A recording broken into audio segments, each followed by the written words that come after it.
Hello मेरे प्यारे बच्चों, जैसा कि आज देखेंगे कक्षा 10 की क्लास में त्रिभुज, छठा नंबर चैप्टर है त्रिभुज। आज यहाँ से समझते हैं त्रिभुज इसे कहते हैं, त्रिभुज के प्रकार, भुजाओं के आधार पे, कोणों के आधार पे। और कल की क्लास में हम आपको बताएंगे समरूप आकृतियां और सर्वांगसम आकृतियां के बारे में। आज लेकिन त्रिभुज से सारी डिटेल प्राप्त कर लेंगे, तब चलेंगे आगे वाली क्लास में। जैसे त्रिभुज, तो त्रि माने 3 होता है, भुज माने भुजाएं, दोनों को जोड़ दो तो 3 भुजाएं। त्रिभुज में 3 भुजाएं होती, यानी आप अगर कोई परिभाषा पूछता है, इंग्लिश में इसे ट्रायंगल बोलते हैं, परिभाषा अगर कोई पूछता है तो 3 भुजाओं से घिरी हुई आकृति को त्रिभुज कहते हैं। 3 भुजाओं से घिरी हुई आकृति को त्रिभुज कहते हैं। त्रिभुज में 3 अंतःकोण होते हैं, 1, 2 और 3। त्रिभुज में 3 अंतःकोण होते हैं और तीनों अंतःकोणों का योगफल 180 अंश होता है। यानी जहां शब्द त्रिभुज का आ जाएगा वहां ये प्रमेय लागू हो जाएगी कि त्रिभुज के 3 अंतःकोणों का योगफल 180 अंश होता है। कभी कभी 1 नंबर में पूछता है त्रिभुज के तीनों कोणों का योग, डैश कर देंगे, कितने का होता है? 180 अंश का होता है।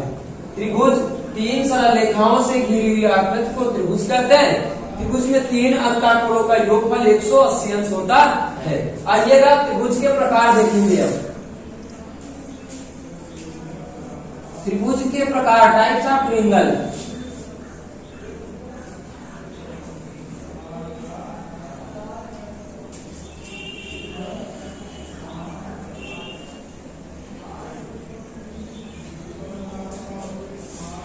टाइप्स ऑफ ट्रायंगल, सबसे पहले देखो भुजाओं के आधार पे चेक करेंगे, फिर कोणों के आधार पे।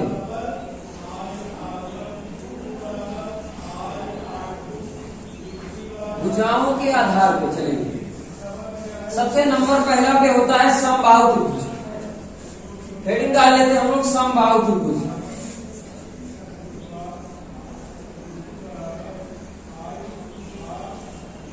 आपको याद करने की कोई आवश्यकता नहीं है, हम इसी से डिफाइन कर देंगे। सम माने समान, बाहु मीन्स भुजाएं, समान भुजाएं। त्रिभुज है तो 3 भुजाएं, यानी समान 3 भुजाएं। ऐसा त्रिभुज जिसकी तीनों भुजाएं समान हो, ऐसा त्रिभुज जिसकी सभी भुजाएं समान हो या तीनों भुजाएं समान हो, उसे हम समबाहु त्रिभुज कहते हैं। समबाहु त्रिभुज, और जब 3 भुजा बराबर है तो तीनों कोण भी बराबर होंगे, यानी AB बराबर BC बराबर CA, तीनों भुजा बराबर होंगी। तो जब भुजाएं बराबर तो कोण भी बराबर होंगे। तीनों कोण यानी कोण A बराबर कोण B बराबर कोण C। फिर आपसे क्वेश्चन कोई करेगा, त्रिभुज के 3 अंतःकोणों का योगफल 180 अंश होता है। यहां कह रहा है कि समबाहु त्रिभुज का प्रत्येक कोण कितने अंश का होता है? 60 है ना, 60 होता है। इसको सिद्ध करते हैं। उसने क्या कहा, समबाहु त्रिभुज की परिभाषा, अब मेन वाली, ऐसा त्रिभुज जिसकी सभी भुजाएं बराबर हो तथा प्रत्येक कोण 60 अंश का होता है, समबाहु त्रिभुज कहलाता है। 60 अंश का होता है समबाहु त्रिभुज का कोण। लेकिन कैसे प्रूव करते हैं? देखो, तीनों कोण आपस में बराबर है ना, तो बराबर है ना। चलो हम लोग लिखेंगे, माना कोण A बराबर कोण B बराबर कोण C बराबर x।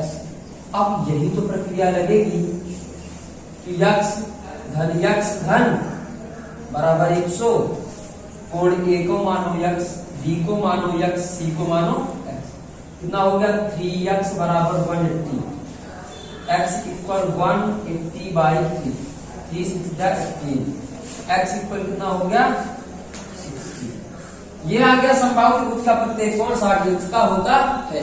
इस प्रकार अगर प्रूव करने को आएगा तो इस प्रकार हम सभी लोग लगाएंगे। ठीक है, ये तो बात क्लियर हो गई।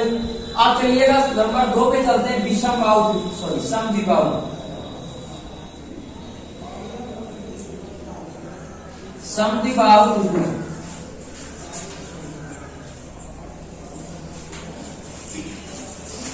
अब देखो परिभाषा से स्पष्ट है, समान समान, द्वि मीन्स दो, बाहु मीन्स भुजाएं, यानी ऐसा त्रिभुज जिसकी दो भुजाएं बराबर हो या समान हो।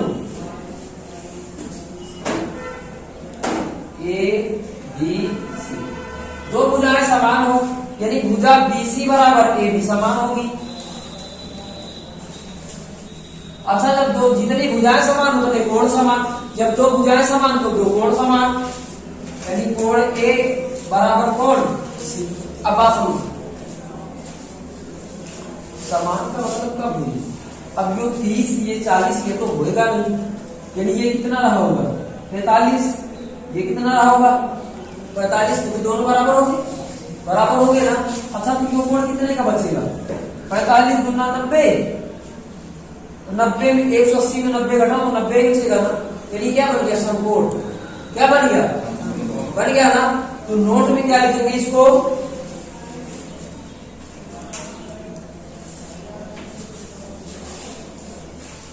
लिखेंगे इसे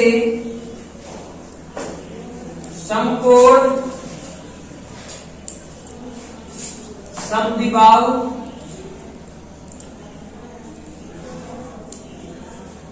त्रिभुज भी कहते हैं।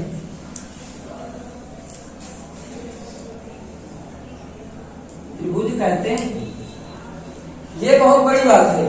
इसे समकोण समद्विबाहु त्रिभुज भी कहते हैं। ठीक है, अब आइएगा विषमबाहु त्रिभुज की बात करते हैं। विषमबाहु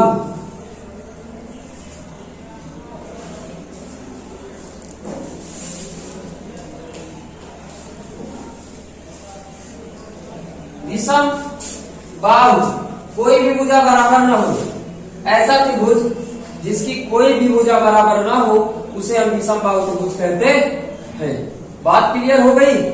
ये तो सीखा भुजाओं के आधार पर, अब सीखेंगे कोणों के आधार पर त्रिभुज की रचना। कोणों के आधार पर सीखेंगे, ठीक है? चलिएगा, अब देखेंगे कोणों के आधार पर, ठीक है? अब चलेंगे कोणों के आधार पे। तो 3 नंबर तक सीखा था, चौथा नंबर सीखा। चौथा नंबर लिखा न्यून कोणीय त्रिभुज। अब आप लोग कोण पढ़े हैं, कोणों के आधार पे हो रहा है सब कुछ। कोण पढ़े तो न्यून कोण किसे कहते हैं? वह कोण जो 0 अंश से बड़ा तथा 90 अंश से छोटा होता है उसे न्यून कोण कहते हैं। आप क्या बोलोगे कि ऐसा त्रिभुज जिसके सभी कोण न्यून कोण हो, बना लो कोई त्रिभुज। ऐसा त्रिभुज जिसके सभी कोण न्यून कोण हो, न्यून कोणीय त्रिभुज कहलाता। ऐसा त्रिभुज जिसके सभी कोण न्यून कोण हो, वह कोण, ऐसा त्रिभुज जिसके सभी कोण न्यून कोण हो, न्यून कोणीय त्रिभुज कहलाता है। मान लीजिएगा ये 60 है, ये 60 है, ये 60 है, ये भी 60, अभी समबाहु लिखा था तो न्यून कोण है ना। किसी को बदल दो,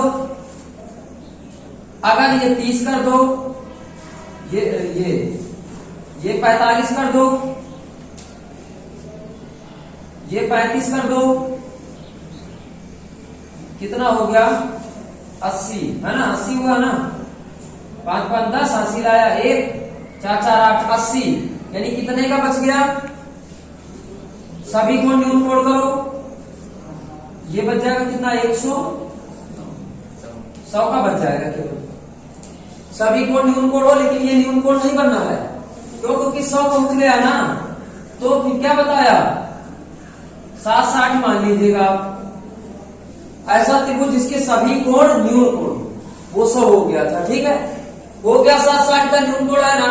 चलो बात करते हैं 5 नंबर की, समकोणीय त्रिभुज। समकोणीय त्रिभुज, समकोण शब्द लिखा है ऐसा त्रिभुज जिसका एक कोण समकोण, एक कोण जिसका समकोण हो वो समकोणीय त्रिभुज कहलाता है। इसके बाद वाला कोण है अधिक कोणीय त्रिभुज। त्रिभुज अधिक कोणीय त्रिभुज, अधिक कोणीय त्रिभुज।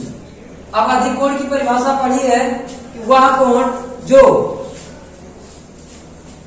90 से बड़ा तथा 180 अंश से छोटा होता है उसे हम अधिक कोण कहते हैं। ठीक है, तो यहाँ त्रिभुज की बात होती है तो त्रिभुज का ऐसा त्रिभुज जिसका एक कोण अधिक कोण हो उस त्रिभुज को अधिक कोणीय त्रिभुज कहते हैं। ये त्रिभुज बनेगा, ये वाला पूरा कोण कितना बनेगा 120 का। ये वाला त्रिभुज कौन सा है? अधिक कोणीय त्रिभुज। ऐसा त्रिभुज जिसका एक कोण अधिक कोण हो उसे हम अधिक कोणीय त्रिभुज कहते हैं। तो तीन भुजाओं के आधार पे सीखा, तीन कोणों के आधार पे सीखा। बस कल की क्लास में त्रिभुज समझ लिए होंगे। कल की क्लास में आपको बताएंगे त्रिभुज में एक तरफ लिखेंगे समरूप आकृतियां, एक तरफ लिखेंगे सर्वांगसम आकृतियां। दोनों आकृतियों की चर्चा करेंगे। समरूप आकृतियां किसे कहते हैं और सर्वांगसम आकृतियां किसे कहते हैं। तो आज के लिए बस इतना, कल मिलेंगे अगली क्लास में।